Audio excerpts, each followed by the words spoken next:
Hey, what's up, y'all? Classic Kev back with another episode. Y'all, honestly, it's really probably the most important episode yet because, guys, on today's episode, I got all the top crypto news stories of the day.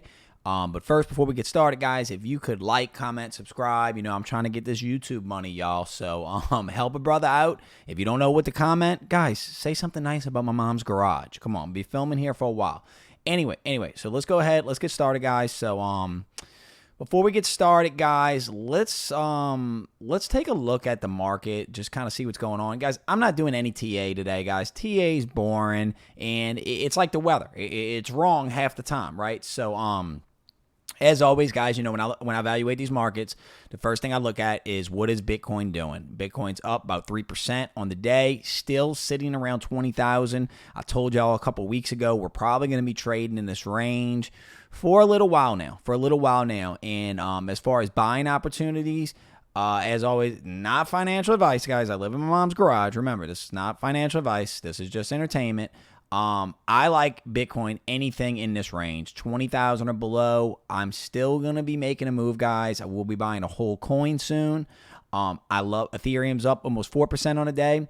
Love Ethereum in this range. This 1,100. If you get Ethereum, if you're able to get this sub $1,000, I think that this might be one of the best investments that I'm going to personally be making because I do own a ton of Ethereum.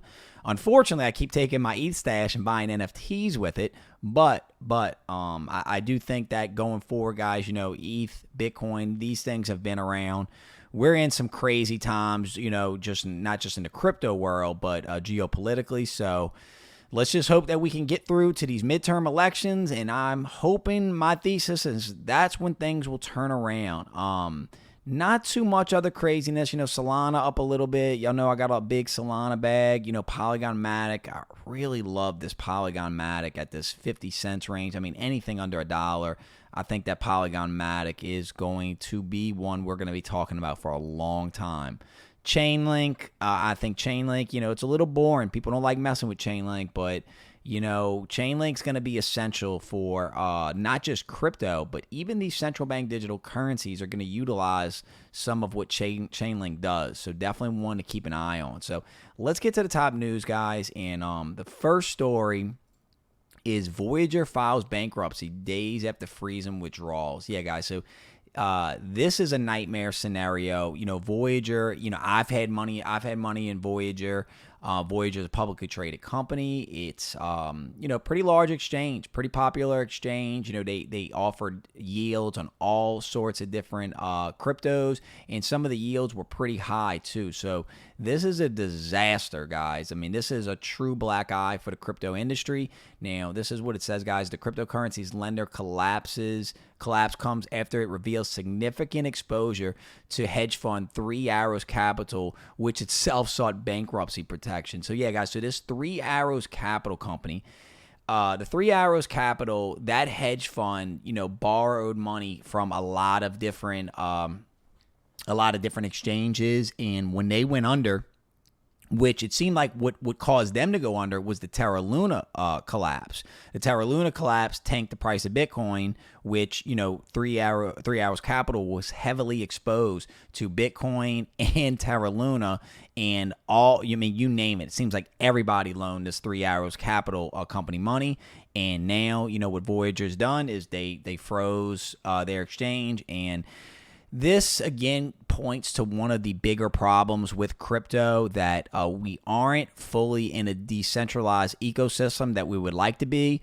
We're still relying on centralized entities like Voyager or even Coinbase or Blockfi or Celsius. We're relying on these entities in order to not just get yields, but to provide us with a fiat on and off ramp. So until we're able, like the problems you're seeing in crypto, it's not so much with the assets themselves. The problems are with these institutions that are going insolvent. And, they're either over leveraged, over collateralized, whatever it is. These issues aren't issues with the cryptos themselves, meaning that, we've seen Bitcoin pull back from its all-time high, 69,000. But where it's sitting now, nothing intrinsically has changed with Bitcoin. it's still what I consider the greatest asset to hedge against inflation. It's still going to be, I mean, guys, Bitcoin's been here since what, 2009, 2008. I don't think it's going anywhere. I think that what we're seeing right now, we may see some more pain, we may see some more blood, but eventually, these crypto markets, when they stabilize, will decouple from the traditional financial markets. And by that time, Bitcoin will see levels. I mean, guys, it's programmed. It's programmed scarcity. We've never seen an asset like this. We've never seen an asset with this basic inflation protection. So anyway, guys, so I don't mean to show Bitcoin, guys. I can only tell you what I'm doing, and I think that if you already own land, if you already own real estate, and you have your house in order, I think Bitcoin is your best risk on asset, especially what we're going through right now, which is some seriously crazy, turbulent financial times. Anyway, so let's go to the next story, guys. So look, this is what, if you're on Twitter, guys, the CEO tweeted this, so I would definitely check this out. Voyager state would begin voluntary financial restructuring process to protect assets on the platform, maximize value for stakeholders, especially customers, and emerge as a stronger company. Voyager will continue operating throughout. And guys, this is the CEO of Voyager that tweeted this. We strongly believe in the future of the industry, but the prolonged volatility in the crypto markets and the default of the 3 hours capital requires to take decisive action. Well, you shouldn't have let them borrow that much money. I mean, this is silly, guys, that they over leverage like this. This well-established legal process whereby companies reorganize their financial obligations to emerge as stronger organizations provides an efficient and equitable mechanism to maximize recovery. Our goal is to come out a stronger organization. As part of the proposed plan of reorganization would resume account access and return value to customers. Under this plan is subject to change given the ongoing discussions with the parties and require court approval. So again, guys, let me sum this up. They were overexposed to this 3 hours capital. 3 hours capital went under, and they're pulling the entire crypto industry with it. It's a nightmare. So definitely go on Twitter, guys. And I would go, if you have money in Voyager, I would definitely get vocal on Twitter. I would get vocal on that thread, because this is inexcusable, to be happening. And, what bothers me, when you hear, this one went bankrupt, or Voyager suspends, withdrawals. Well, everybody at Voyager still getting paid, suspend their paychecks. 3 hours capital, yeah, they filed bankruptcy, but I bet you the board and the people involved in that are extremely wealthy. They rug pulled everybody. So this is a serious issue, guys, but I think that this will make crypto stronger, and we will come out of this. So yeah, crypto brokerage Voyager Digital files for Chapter 11 bankruptcy protection. And guys, check this out. Sam Bankman-Fried's Alameda Research is listed as Voyager's largest creditor with an unsecured claim of $75 million. So yeah, so Sam Bankman-Fried is the Robin Hood of crypto. I mean, he is giving money to everyone. So will he be known as the savior of crypto? Time will tell. So, all right, guys, in other news, HTC launches a metaverse phone with Ethereum and Polygon support. Yeah, guys, so they're coming out with a new phone, and it's going to be focused on, metaverse, virtual reality, and it's going to have wallets built in. And what these wallets are going to be, because if you're not in NFTs, the barrier of entry for NFTs is people don't know how to get them, how to buy them, how to transact with them. So by equipping these new smartphones with built-in wallets, that's kind of the next step in the evolution of what's going to happen to NFTs. And as you know, guys, all NFTs are built on top of crypto, whether it's Ethereum, Polygon Matic, Solana. So, having these wallets built in is going to be essential, because in the future, guys, as we go kind of to this cashless society, that your phone is going to be your wallet, and your phone, which already is like an extension to most people, right? You use your phone for everything. You use your phone for GPS, social media, texting, phone calls, a calculator, flashlight, everything. So, your phone is going to be your new wallet. You'll have your cards stored on it. You'll have your crypto on it. You'll be able to utilize it at businesses very, very soon, guys. The future is here. All right, next article, guys. So this is kind of a funny one to me.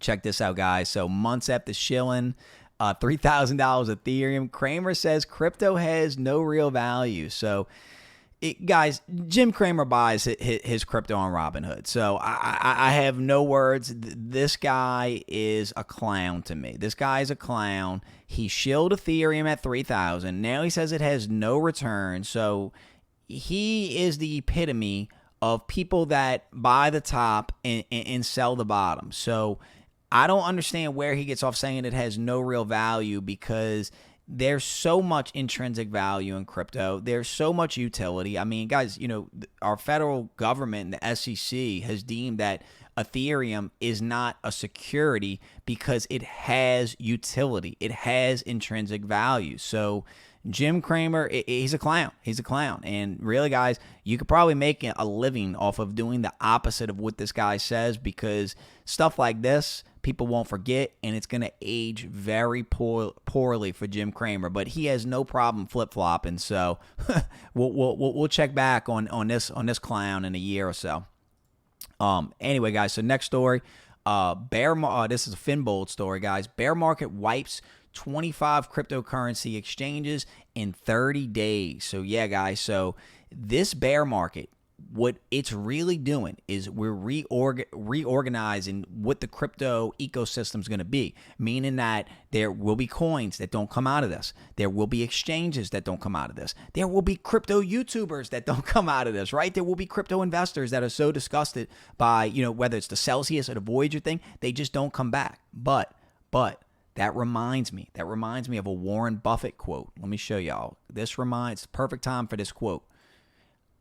It's only when the tide goes out that you learn who's been swimming naked. Warren Buffett. So yeah, guys. So what we're going to see, after we get through this bear market, I don't know how long it's going to last, guys. My prediction has always been, 2024. That's, the Bitcoin halving cycle. So I believe that, the markets will issue a strong rebound. Will consolidate into a strong rebound into a blow off top Bitcoin cycle, which that 69,000 Bitcoin all time high, I think we will blow past that by 2024. Again, guys, I don't want to get into price predictions on this exact date, because guys, no one knows. We can only use the data that's been given to us, and I've showed it numerous times. All the data is showing us that we will see some type of extreme blow off top before the end of the halving cycle, because if we looked at all the previous halving cycles, that's what the data suggested, that we would get a blow off top. Then the miners would then sell off, because they know that they're going to get less than half the block reward, so they need to pay their bills, they need to pay their employees, they need to show profit on paper. So they're going to sell off. That miners sell off, since the miners hold a lot of crypto. Then the whales, we're all looking at the same information, guys, and it's just a waiting game. And when I talk about this blow off top, guys, it might be a 2-week thing, it might be a 3-week thing, it might be a 1-week thing. I mean, just huge run up. And again, guys, not financial advice. I don't want to give y'all hopium. I'm just telling y'all what I'm doing. And I think that, we're going to look back. We're going to look back on a $20,000 Bitcoin. And, when it's back at its all-time high, people are going to be lined up to buy it. So anyway, guys, let's go ahead. Let's go to the next story. All right, Meta is pushing ahead with NFT plans. Why the company maybe should think twice. So, so Meta is, Facebook, and they're going to be introducing NFTs onto their platform. And what they're going to be doing is allowing users to, whether it's Polygon, Ethereum, Solana, be able to make their profile picture their NFT. We're already kind of seeing that on Twitter. And I think that that's going to kind of be the new flex. I think that that's going to kind of be the little trend. How these trends go in these social media things. I think, people putting their NFTs as their profile picture is going to kind of be the new trend. We're already seeing it in crypto Twitter.